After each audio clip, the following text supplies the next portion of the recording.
വെള്ളാപ്പള്ളിയുടെ വിദ്വേഷ പ്രസംഗത്തെയും കാറിൽ കയറ്റിയതിനെയും ന്യായീകരിച്ച മുഖ്യമന്ത്രി പിണറായി വിജയൻ നടന്നുപോകുന്നത് ഒഴിവാക്കാനാണ് കാറിൽ കയറ്റിയത്. അദ്ദേഹം ഒരു തരത്തിലും തൊട്ടുകൂടാൻ പറ്റാത്തയാളല്ലോ എന്നും മുഖ്യമന്ത്രി ചോദിച്ചു. മലപ്പുറം ജില്ലയ്ക്കെതിരായ പരാമർശത്തിൽ വെള്ളാപ്പള്ളി വ്യക്തത വരുത്തിയിട്ടുണ്ട്. വിമർശനം ന്യൂനപക്ഷങ്ങൾക്കെതിരെയല്ലെന്നും ലീഗിനെതിരെയാണെന്ന് പറഞ്ഞിട്ടുണ്ടെന്നും മുഖ്യമന്ത്രി. ഒരു പരിപാടിയിൽ പങ്കെടുക്കാൻ ഞാൻ പോയപ്പോൾ ആ നിൽക്കുന്ന സ്ഥലത്ത് നിന്ന് പരിപാടി സ്ഥലത്തേക്ക് കുറച്ചകലം പോകാനുണ്ട്. അങ്ങോട്ട് അപ്പോഴാണ് വെള്ളാപ്പള്ളി എന്നെ കാണാൻ വരുന്നത്. കണ്ട് സംസാരിച്ച് പരിപാടിക്ക് പോകാൻ വേണ്ടി ഞാനും ഇറങ്ങുന്നു, അദ്ദേഹം ഇറങ്ങുന്നു.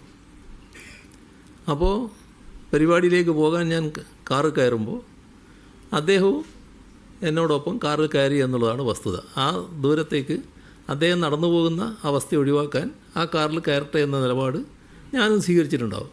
അതിലെന്താ ഒരു തെറ്റ്? സാധാരണഗതിയിൽ എന്തോ ഒരു തരത്തിലും തൊട്ടുകൂടാൻ പറ്റാത്ത ഒരാളാണ് വെള്ളാപ്പള്ളിയെ പോലെ ഒരാൾ എന്ന് പറയാൻ പറ്റും. അത് ഏതൊരാളായാലും നമ്മൾ ചെയ്യുന്ന കാര്യമല്ലേ. പ്രത്യേകിച്ച് ഒരേ പ്രായക്കാർ, ഒരേക്കാളും കുറച്ച് പ്രായമുള്ള ആൾ അങ്ങനെയൊക്കെ വരുമ്പോൾ നമ്മൾ അത്തരം ആളുകളെ ആദരിക്കാൻ ചിലപ്പോൾ തയ്യാറാവില്ലേ. അതിനകത്ത് എന്താ വേറൊരു അപാകതയുള്ളത്? അതിലേതെങ്കിലും ഒരു അപാകത ഞാൻ കാണുന്നില്ല.